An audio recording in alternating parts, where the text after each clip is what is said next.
दोस्तों, इस कहानी में किसी के भी भावनाओं को ठेस नहीं पहुंचाया गया है।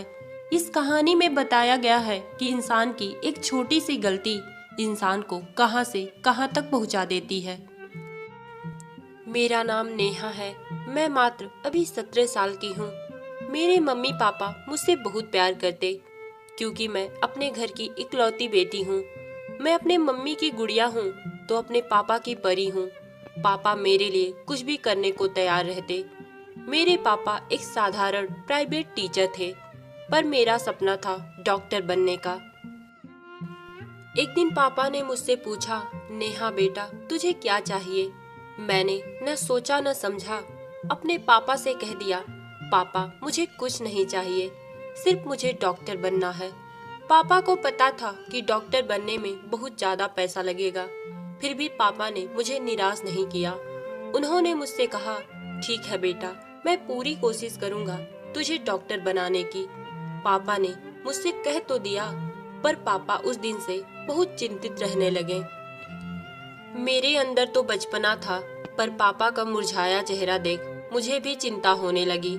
मैंने अपने मम्मी से पूछा, माँ पापा आजकल क्यों चिंतित दिखाई देते हैं? क्योंकि मैं अपने पापा से बहुत प्यार करती और उन्हें दुखी कभी देखना नहीं चाहती। पर मेरा भोला और मासूम मन ये नहीं समझ पाया कि पापा मेरी वजह से चिंतित हैं। मैंने कई बार अपने पापा से भी पूछने की कोशिश की कि पापा आजकल आप बहुत चिंतित दिखाई देते हो, पर पापा ने मुझे दुखी ना करते हुए मुस्कुराकर कह दिया, बेटा वैसे ही थोड़ी तबीयत खराब है। एक दिन मेरे घर पापा के दोस्त मनीष अंकल आए। पापा ने उनसे अपनी परेशानी बताई। पापा ने मनीष अंकल से बताया कि मुझे पैसों की सख्त जरूरत है। मेरी बिटिया डॉक्टरी की पढ़ाई करना चाहती है। ये बात एक कोने में खड़ी मैंने भी सुन लिया। फिर मुझे समझ आया कि शायद पापा मेरी वजह से इतने चिंतित हैं। मनीष अंकल ने पापा को बताया, इतने पैसे का इंतजाम तो नहीं हो पाएगा, तुमको ही कुछ अलग काम करना पड़ेगा। पापा ने कहा, क्या क्या मैं अलग काम कर सकता हूँ? मनीष अंकल ने कहा, या तो तुम बड़ा सा बिजनेस करो या तो तुम विदेश चले जाओ। पापा ने मनीष अंकल से कहा, बिजनेस करने के लिए तो मेरे पास पैसे नहीं हैं, पर विदेश जा सकता हूँ। पर मेरा कोई अपना नहीं है कि मुझे वहाँ तक पहुँचाए। फिर मनीष अंकल ने मेरे पापा से कहा, भाई तुम कहो तो मैं अपने छोटे भाई से बात करूँ। मेरा भाई थाईलैंड में रहता है, वो तुम्हारी मदद जरूर करेगा और तुम्हें थाईलैंड पहुँचाने में सहायता करेगा। मनीष अंकल की ये बातें सुनते ही मम्मी और पापा दोनों के चेहरे पर एक मुस्कान छा गई और मैं भी एक कोने में खड़ी बहुत खुश हो गई कि चलो मेरे पापा थाईलैंड में रहेंगे। एक प्राइवेट स्कूल टीचर की बजाय थाईलैंड में रहकर अच्छा खासा पैसा कमाएंगे, जिससे हमारा सपना पूरा हो जाएगा। कुछ दिन बाद मनीष अंकल ने अपने छोटे भाई से बात कर पापा को थाईलैंड भिजवा दिया। मैं और मम्मी दोनों बहुत खुश थे, क्योंकि मम्मी भी जब से अपने ससुराल आई थी, पापा की टीचर की नौकरी होने की वजह से एक एक पैसा जोड़कर ही रखती। उनका भी कोई सपना अभी तक पूरा नहीं हो पाया था। पर पापा जब थाईलैंड में गए तो मनीष अंकल से कहकर गए कि मेरे घर में किसी भी चीज की जरूरत होगी तो आप मेरे परिवार वालों की मदद जरूर करिएगा। मनीष अंकल हमारे घर के बहुत ही करीबी थे। उन्होंने पापा से कहा, ठीक है दोस्त, तुम चिंता मत करो, मैं भाभी और नेहा को किसी भी चीज की तकलीफ नहीं होने दूंगा। पापा जब थाईलैंड गए और फोन पर सबसे पहले उन्होंने अपने परी से बात किया, यानी कि मुझसे। मैंने भी अपने पापा को आज तक इतना दूर कभी महसूस नहीं किया था। उस दिन मैं पहली बार पापा से बात करके बहुत रोई थी। पापा भी अपने दिल पर पत्थर रखते हुए मुझे समझाते हुए कहें, नेहा तुम चिंता मत करो, मैं जल्दी आऊंगा। और कुछ पाने के लिए कुछ खोना पड़ता है बेटा, तुम्हें तो डॉक्टर बनना है। मेरी डॉक्टर बेटी ऐसे कमजोर कैसे हो सकती है? फिर मैंने भी अपने आप को संभालते हुए पापा से अच्छी तरीके से बात किया। उसके बाद पापा ने मम्मी से बात किया और कहा, तुम दोनों अच्छे से रहना, यहाँ पर हम अच्छा पैसा कमा रहे हैं। सब कुछ बहुत अच्छा चल रहा था। मैं भी अपनी पढ़ाई पूरी करने में कोई कसर नहीं छोड़ी थी, क्योंकि मेरे पापा मेरे लिए इतनी मेहनत जो कर रहे थे, मैं उनकी मेहनत को जया नहीं जाने देना चाहती थी। इसी तरह कुछ दिन बीत गए। एक दिन जब मैं शाम को स्कूल से अपने घर आई तो मनीष अंकल मेरे घर पर आए हुए थे, पर उनका आना मुझे कुछ ठीक नहीं लगा, क्योंकि वो तो आज सुबह में ही आए थे और कोई बात होती तो फोन पर ही पूछ लेते। पर मनीष अंकल का उठना बैठना मेरे घर कुछ ज्यादा ही हो गया था। मुझे समझ में नहीं आता कि आखिर मनीष अंकल इतना मेरे घर क्यों आते। मम्मी को भी उनका आना पसंद नहीं था, पर आ जाते तो क्या करती। ऐसे ही कुछ दिन बीत गए। एक दिन मैंने मम्मी को मनीष अंकल से बात करते हुए सुन लिया। जो मुझे सुनाई दिया, मैं अपने आप पर और अपनी किस्मत पर विश्वास नहीं कर पा रही थी, और मैं अपने गुस्से पर भी काबू नहीं कर पाई। मैंने तुरंत मम्मी के हाथ से फोन छीन फोन को काट दिया और बोला, मम्मी आप आखिर क्यों मम्मी, आप मेरे पापा को धोखा दे रही हैं। आप बहुत गलत कर रही हैं। मम्मी मेरा गुस्सा और मेरी बात सुनकर एकदम डर गईं और उन्होंने मुझसे माफी मांगते हुए कहा, नेहा मुझे माफ कर दो। हाँ, मेरा और मनीष का अफेयर चल रहा है, पर ये सब कैसे हो गया मुझे समझ में नहीं आया। पर बेटा, अब मुझे गलती का एहसास हो गया है। प्लीज मुझे माफ कर दो। अपने पापा को ये सब मत बताना, नहीं तो हमारा घर बिखर जाएगा। मैं तुमसे वादा करती हूँ, आज के बाद मैं ऐसी गलती कभी नहीं करूँगी। बेचारी मम्मी मुझसे माफी मांगते ही रह गईं, पर मैं माफ करने को तैयार नहीं थी। आखिर गलती तो इंसान से ही होती है ना। मेरी मम्मी बहुत अच्छी थी, मैं ही अपनी मम्मी को समझ नहीं पाई। मैं बहुत गुस्सा हो रही थी। मम्मी मेरे पैर पर गिर गईं, पर मैंने माफी ना देने की ठान ली। मेरी और मेरी मम्मी में इसी तरह बहस हो रही थी। तभी हमारे घर मनीष अंकल आ गए।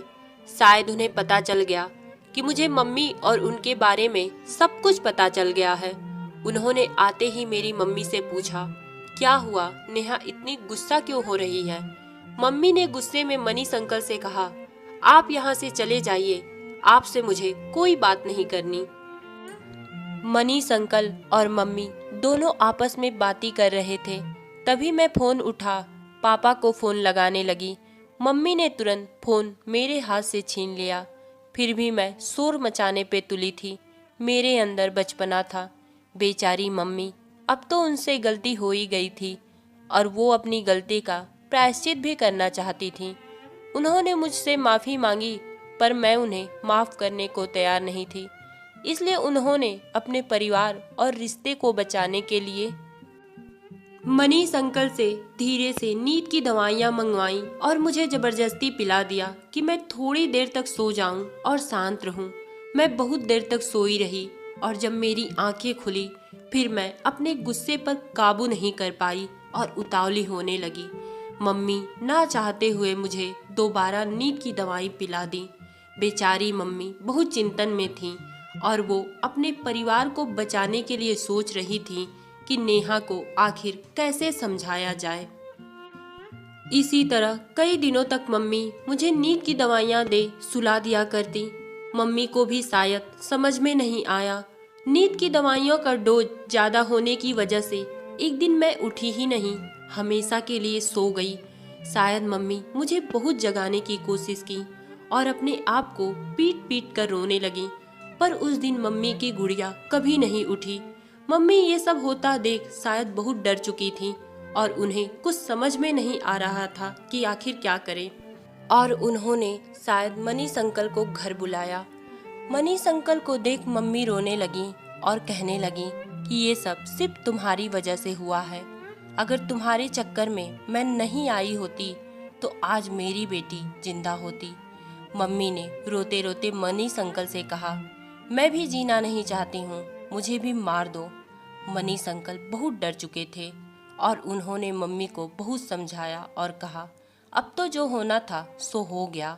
तुमने जानबूझकर तो नेहा को नहीं न मारा है। मनीष अंकल ने मम्मी को समझाते हुए कहा, अगर तुम मर जाओगी तो दुनिया और तुम्हें नेहा के मौत का जिम्मेदार समझेगी। इसलिए एक काम करते हैं, बॉडी को बक्से में भर देते हैं और बहुत दूर जाकर नदी में फेंक देते हैं।